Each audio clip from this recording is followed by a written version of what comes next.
Right, everybody, welcome to the latest No Emotion podcast episode. Today, we have Patrick Riley from Reaper Finance or Reaper Financial. Which Yep, Raker Financial. perfect. I'm extremely excited about today's conversation because I think we're going to be touching on some topics that my audience holds very dear to themselves, which is the whole idea of using the assets that you've got and essentially creating some sort of passive income from the large amount of assets that we hold. We have had ideas of taking these assets that we hold. I think mostly it's XRP, XLM, and XDC in my community. We've held it close to us that the idea was that we would bring our assets into a large financial institution and be able to somehow magically create an interest from that, an interest yield from them having custody of our assets. But I don't know anyone else in the space that might be more of an expert in this kind of maybe potentially the ins and outs of this, even from a blockchain level, going down that far, as to how this might work. Welcome, Patrick. Oh, thank you, Lewis. And I will say what I do and what we do at Reaper Financial with our suite of services and the three tokens we have, it's actually better than that. It's better than putting it in custody of a centralized exchange because we're able to provide a DeFi service to you while you're holding completely self-custody. You can hold it in a hard wallet on the Ledger Nano or in a XUMM wallet, and we pay a passive income based off of that. And we pay that in XRP for Reaper, in a dozen other tokens for Ascension, and in Reaper and Ascension token for ARC. So a lot of options. Yeah, that's really well. Let's get into the nitty gritty of it then, please, because this is essentially this idea is the foundation to what we believe our future is going to be, the way we maintain our wealth and grow our wealth. So the one of the questions I have first of all is if we're being paid in XRP and we have the custody of those assets in our cold storage, how does it play out any differently if XRP is, for example, a world reserve currency?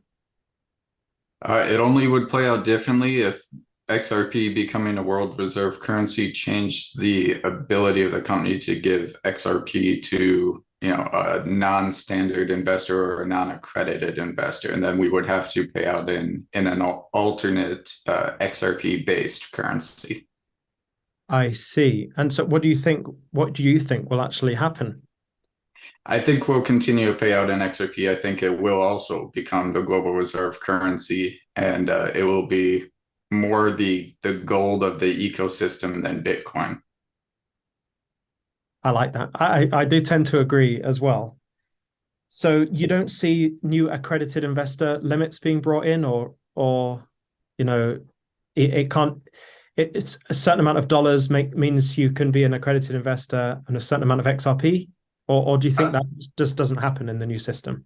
I think there will be elements of the government, especially in the United States, that will want that to happen. It's certainly in their interest, as many of them are in bed with hedge funds and investment bankers and that type of thing, where it makes sense for them. As far as the pushback on that, there's some very constitutional pushback that can happen under those circumstances. And now that they've got John Biden's attention, Fred Rispoli, um, you know, Belisarius, I'm forgetting all the many lawyers that are a part of this space that are happy to jump in and fight on behalf of XRP holders, but constitutionally they would be denying equal liberty to citizens, and they'd be denying the right to life, liberty, and the pursuit of happiness in a open and fair financial system. So it would be discrimination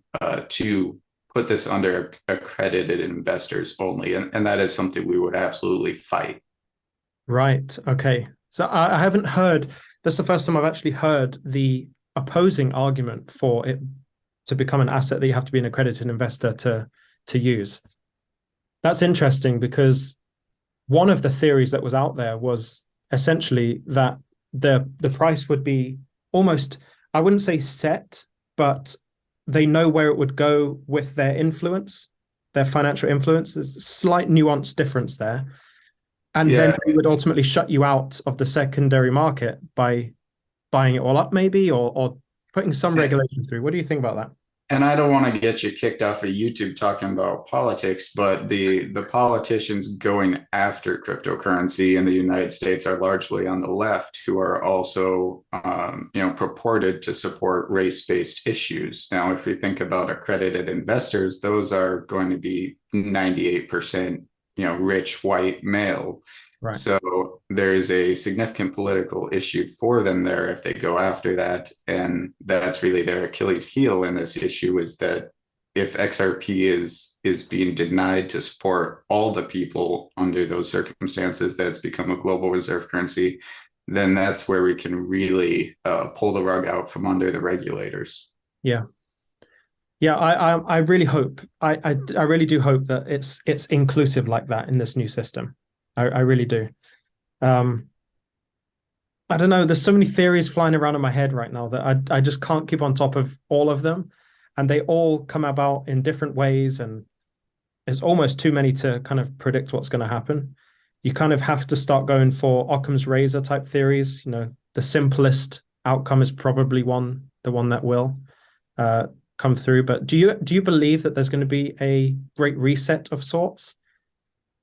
So I think not a great reset. I don't think I hate to call it this and I hate to crush people's dreams, but it's a little bit of a fairy tale to think that one day you're gonna wake up debt free and you're gonna have everybody going back to nothing, or NISA or GSAR, and you'll suddenly have millions and millions of dollars in your pocket.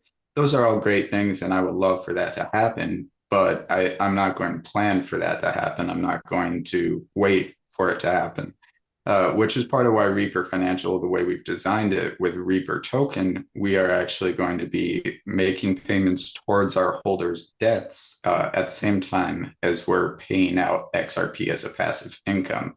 So simply for holding Reaper, you would be able to log into our website. Through that, you log in through a Plaid plugin into your bank account. It pulls in your liabilities, so your home loan, your mortgage, your student loans, home loan and mortgage being the same thing, of course. Yeah. So you pull those in, the liabilities, it gives us an account number, a routing number, and we make ACH or wire payments directly towards those accounts on your behalf. You don't actually lose any of your holdings, and you're earning XRP as you hold it. So where's the yield generated from? How are you generating that yield? So we did something very different from the macro market. I think there's already a little bit of business myopia going on in cryptocurrency, even though it's only about 12 years old. With Satoshi Nakamoto and Bitcoin, the set total limit of currency was something that was used to denote value. And that's great, but it also means that there's a stagnation factor and you can't create value in the system. So what we did is we actually have a inflationary system, but it inflates by 1 million tokens per month, a flat 1 million. So that means we started with 100 million, we're up to about 113 million now. And as we create those tokens, we sell them at market value, not ICO or IPO or anything like that. The market value produces the income, and based off the percentages of that you're holding in tokens, that's how we create funds, and we distribute those funds to both pay off debts, reap other tokens, which is we buy other tokens and we burn them. And then we also pay XRP as a passive income. I see. So what if the market value of the assets of the tokens that you put out there goes below? Is that a thing? I don't know. So it just means if, for example, if we're going out to buy XRP and burn it, and the price of XRP goes down, that just means that for the same amount, we're able to buy more of it and burn more of it. But because XRP has a set supply, now we're just reducing the supply by that much more. So as we reduce supply, demand either stays the same or sometimes increases. And that helps over time for that product or that asset to find a new equilibrium in price. Okay. So there are three tokens. Do they Yep, all do they all have different purposes, or do they they operate do. within different blockchains? Nope, they all have different purposes and they're Okay, all on the XRP ledger. So great. our second token, Ascension, is basically a decentralized index fund. So currently for holding Ascension, you would receive 13 other XRP ledger tokens, and those are airdropped to you relative to Interesting. your holdings. So we also will be adding for phase two in Ascension, we'll be adding Bitcoin and Ethereum and some of the other layer one high liquidity blockchains. So you'll be able to earn those as well. And now that's very important compared to things like Kraken and the SEC going after DeFi and centralized custody exchanges right now. Is we have no custody. You always hold your tokens. We're simply reading your balance and sending you an airdrop. And that airdrop is your income, your DeFi. So that can be done completely self-custody with no risk from a centralized authority other than that, if Reaper Financial was to stop operating, Okay. which will be automating and hopefully that all goes away. Right. So So phase, I don't want to I don't mean it to be sacrilegious or anything, I'll go for it. but what's the difference between Flare and Reaper? So Flare is still ERC20 based, and Flare, aside from it being an absolute dumpster fire at the moment and all the corruption going on with the validators and all that, what Flare basically did was they tried to build a space shuttle to cross a parking lot. They announced a year and a half before Reaper Financial even launched, and they didn't do their airdrop till a year after we launched, and it was a disaster. I think Hugo is a very competent and capable programmer. I think he needs to find a CEO real fast, if I'm being honest. And they took over $100 million in liabilities from VC that they're going to have to answer to and do something about. So it's just a very different type of company. And as far as earning actual income, you're still you're basically trusting in the team, right? So when you invest in a company, you're investing in the people running the company. Personally, I'm not impressed by Flare. Okay. So what I quite like is that I think what a lot of my audience will enjoy a lot, aside from the yields that are able to be generated, is that it's built on the XRP-L. Yeah. Because for some reason, I think it's because our high level of involvement in this area, we just trust the XRP ledger we look at it as a place we can confidently have our assets, right? And so I think that was a great move on your side. When it comes to potentially the idea of offering services from outside the XRP ledger, where you have to interoperate with another blockchain, Mhm. do you have anything in place for that? Yeah, so like I said, we will be dropping Bitcoin and Ethereum and other layer ones. So that will basically build out our own advanced airdrop tool for those systems. And then we're also, for phase three in Ascension, we'll be adding gold and silver and bullion. So essentially we'll be loading a gift card balance for you that you'll be able to transfer from our website to one of our partners, which will be AppMex or Lear Capital or one of those. And it will carry your gift card balance into that, much like a Amazon gift card or any other digital gift card. And then you'll be able to spend it on gold bars or coins or silver bars and have them shipped directly to your house, and you'll be holding something physical. So that's an interoperability we're bringing to the XRP ledger. Hi guys, I hope you're enjoying the podcast, but I want to I'm out here on vacation in between episodes, in between these longer form videos, documentary style videos. And I wanted to just inject in here some really good news. and that is that we've got another partner for the channel, and that partner is Bybit. Bybit are the third most visited exchange in the whole world. They've been around for ages, they're very trustworthy, and the great thing is they have all of our ISO 222 tokens except XDC and Quant. So if you don't have a Bybit account and you want to buy some extra XRP, you want to top up your bags in those areas, go over to Bybit, set up an account, deposit some money, buy some XRP, move it to Cold Storage Wallet, just to show them that we have an active community in here that is engaged and wants to use Bybit. Because the opportunities that they might present to us further down the line, if they see engagement from my community, are endless. Anyway, you continue listening to the interview. I'm going to go down there to the beach.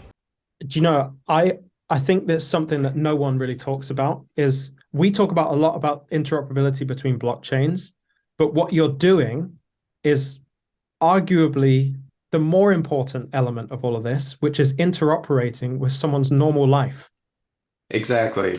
And that's what all of our products focuses on is Reaper affects the debts. It affects your mortgage, your car note, your student loans, or your education. It affects your real life. Ascension is going to put physical gold, physical silver in your safe, in your hands. And with our token, what we're doing is basically it's the same utility token setup as Reaper and Ascension, but we go and donate 50% to charities as voted on by our holders. And then we pay out a passive income to the people donating. So the charities don't have to spend money to make money. They can simply be on the ARC list if they've passed a certain criteria. We have gates basically to validate them. And then the people who are donating are not just giving up their money and watching it disappear. They could still turn around and sell it, but they can also earn a passive income off of it in Reaper and Ascension, which earn them more passive income. Wow. That's some smart stuff you're doing right there, Patrick. Thank you. How many is in the team? Because this is great. And by the way, everyone watching, I'm not paid or anything to do this. Like, this isn't like a sponsored podcast about Reaper. This is my pure interest in it, and I know my audience is going to flip over all of this information. So, tell us about the team.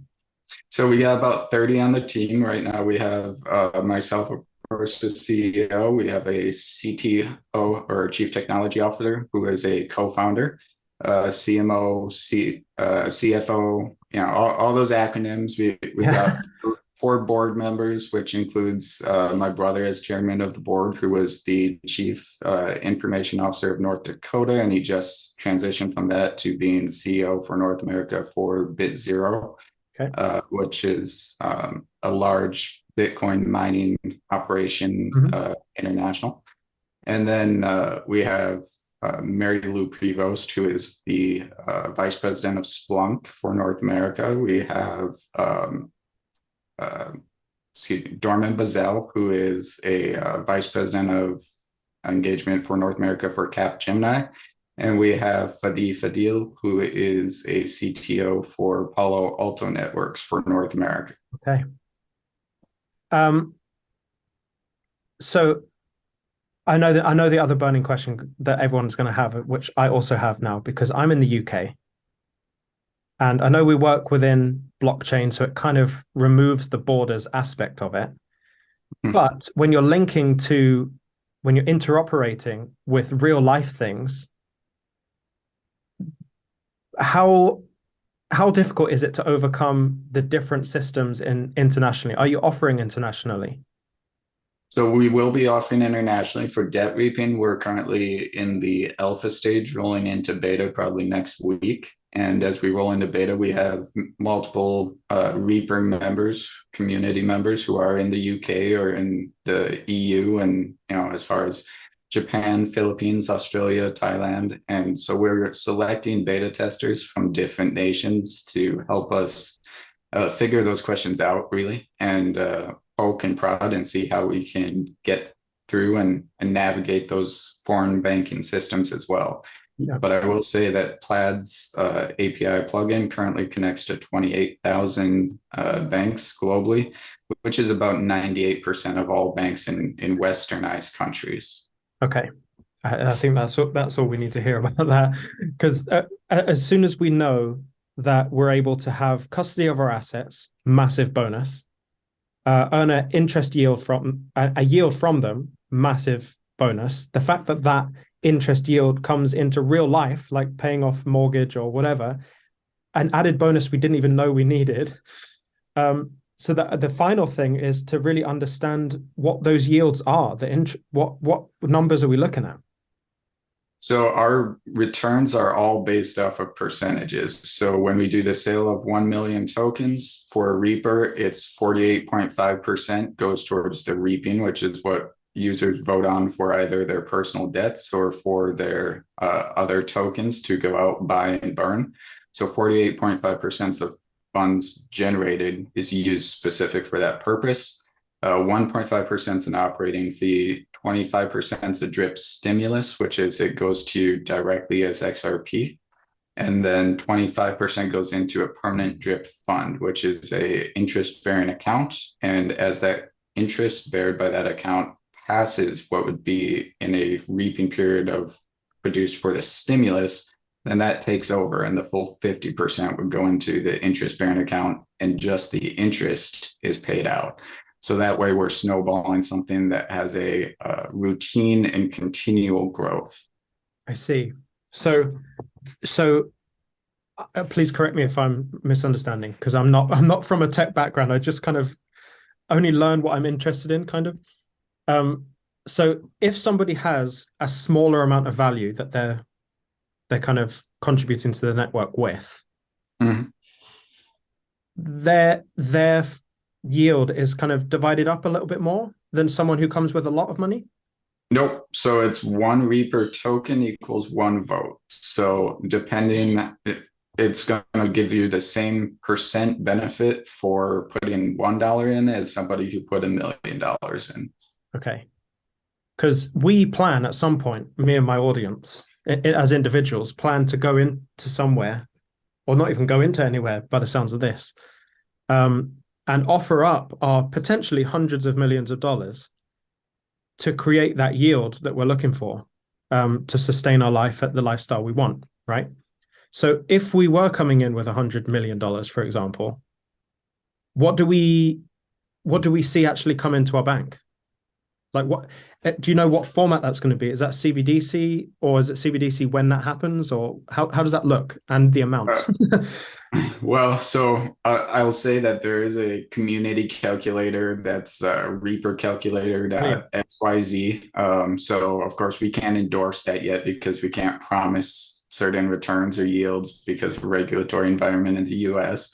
But you can go in there and calculate based on how much you would purchase or own at what price and over what time frame that might yield. And then I'll also say just for clarity, we are still a micro cap. Our market cap is about 4 million. So if you came in with 100 million, that would be a big boom to the system. And of course, we know those come with pullbacks. So maybe Right. dollar cost average in. I see. Okay. Yeah, and certainly what I talk about on the channel specifically, that you can't put all your eggs in a single basket. And in your case, the problem just comes because it's quite small right now, and that would make it significantly bigger percentage wise, and that would cause its own issues. I understand that. But ultimately, I think when the time comes when all of these bags are pumped, people will be looking for solutions basically exactly like this. The one thing, and you've probably answered it and it's just gone over my head, we are very precious about the XRP. What is technically required of us in order to reap these benefits from the system? Do we have to buy another token? Do we have to actually sell our XRP for another token, or how does that work? So to buy Reaper token, you would have to use XRP or USDT on Bitrue to exchange for the Reaper token. And then to receive the XRP as passive income, you need to hold it on a trust line. So if you're holding it on Bitrue, they mix all their wallets into one. So it's not technically possible for us to pay to each one. So you want to remove it to either your Ledger Nano or your Decent wallet or XUMM. and then you can receive that passive income. Okay. So in other words, if you are unwilling to let go of any XRP, you will not be able to participate. Unless you use USDT and buy on Bitrue and then move it off exchange. Okay. So I'm trying to think of a way. The first thought that came to my mind was you have your XRP, you collateralize your XRP to get a lump sum of money, use that money to buy the token, and allow those that basically what you've the loan to generate their income. That's the way around it for anyone I think that's ultra precious about their XRP. Yep. Um, And just to be clear, this will create new forms of leverage or new ways to do leverage, but I don't want to encourage anyone to risk or take out debts that they cannot handle on their own. This is supplementary. It's not meant to necessarily replace you paying your mortgage. We still want you to do that. We want to add to it so that it gets paid off fast. yeah, yeah, but in the same breath, if you've got massive amounts of assets, your mortgage will probably be paid off by it anyway. Um, but I understand. I know you're on the protective side of it. I'm more on the like this is so exciting side, and you're being realistic I about have to play it down just a I know. little. So I understand. So I think what's new to the audience there potentially is the idea that um, for something like this, which sounds amazing, and I wish you all the best in that journey for the company, because it seems like it hits all the criteria that we've been looking for, that we haven't had clarity on at all from anywhere, because the banks won't actively say that they're going to do this. That's kind of speculation. Do you actually, now I'm thinking about it, do you foresee the potential that a bank would use your technology? So actually for phase 6 for Reaper Financial, and we have 10 phases published for both Reaper Financial and Ascension. Phase 6 for Reaper, we plan on acquiring a bank and in many ways becoming a bank. And then for phase 7, we would start service to small nations and basically be a central bank-esque that would be providing service to things like the Federal Reserve and the BRICS, who are going to continue to print money. And with CBDCs, they're going to continue to mint those, and they're going to need a way to destroy them as well. So we do plan on and have a full plan to scale up to global in that sense. Yes. I see. So is it via your native assets? Is the only way to generate this yield? There's no other asset on the XRP ledger that could That's be. correct. That's correct. Okay. Well, it's certainly very, very interesting. I'm certainly going to be more paying attention, I guess. I know we've been in a chat together among some other people, and I kind of wish I'd discovered this earlier. I'm kind of ashamed of myself for not having dug in a little bit more. Because I feel like you're doing some really revolutionary stuff there, uniquely for people who are switched on about what they're going to do when the wealth comes in. Because there is a real thing called sudden wealth syndrome that, although it might not be a thing that is certain in this life, it's certainly more of a possibility holding the assets we hold than holding dollars. So we have to consider the idea of what we're going to do when it all goes up. Yeah. And I think you've got a solution for that. I think what it comes down to is how precious are people about the actual tokens, the XRP tokens that they hold, versus how precious are people about generating cash flow. Yeah, and I just want to add to that and kind of plug Robert Kiyosaki and Rich Dad Poor Dad and Killing Sacred Cows and some of those other books. So you should always invest in yourself as you're investing in the market, and in the sense that if you can't handle $1,000, you can't handle $1,000,000, and that sudden wealth syndrome is definitely going to hit some people through XRP, through Reaper. And we want you to do well. We want you to manage it intelligently. And so please go invest in your education as you invest in the market. Excellent. Yeah, well put. And I think there's one more question I want to ask before our time is up here. And that is based on everything that's going on, everything that we're looking forward to in the future about utility for XRP and all the different environments you can analyze XRP with charting and utility and just like great reset mentalities, whatever it is that you adopt for yourself. What kind of price do you think XRP is going to be going to?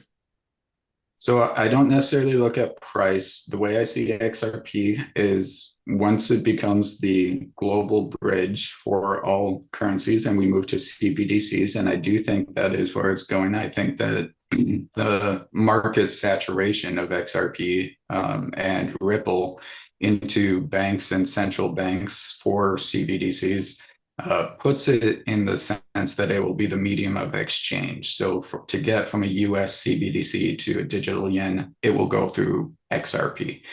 And once that happens, it becomes something akin to the golden kilogram or the atomic clock, in which everything is measured against that one point of reference. So in that sense, XRP will always be one XRP. But what it means is the entire wealth of humanity basically becomes a great pizza. That pizza is all made of XRP. And when you add topping or dough or more material or value to that pizza, you still have it sliced between 100 billion XRP. So basically what I think is that one XRP will be 100 billion of total value of all the money. That is the most interesting way I've heard it explained there, and it makes complete sense. And I think lots of people are resistant to say a number, and I'm discovering as time goes on, for good reason, because you can't know. You actually No can't one know a knows number. how worthless the dollar might get. And that's a factor too that we don't consider. Yes, okay, let's say an XRP is $1 million, but What's a dollar worth? does it Yeah. cost $100 for a loaf of bread or Yeah. I mean, eggs are $10 right now, so we're not far from that, right? yeah, yeah, eggs. Don't get me started. Okay, Patrick, I've thoroughly enjoyed this. Whenever you have new developments, whenever you enter different phases, please get in touch. I'd love to kind of get a play-by-play on how things are going as time goes on. I know you're going to have an influx of interest from my audience because it's right up our alley. So I appreciate your time and your smarts and your humbleness from what's certainly apparent here and has been apparent digitally as well, not in person. So I appreciate your time, your effort, and the contribution that you're putting into XRP community now and in the future. Thank you so much, Lewis. No worries. Thank you.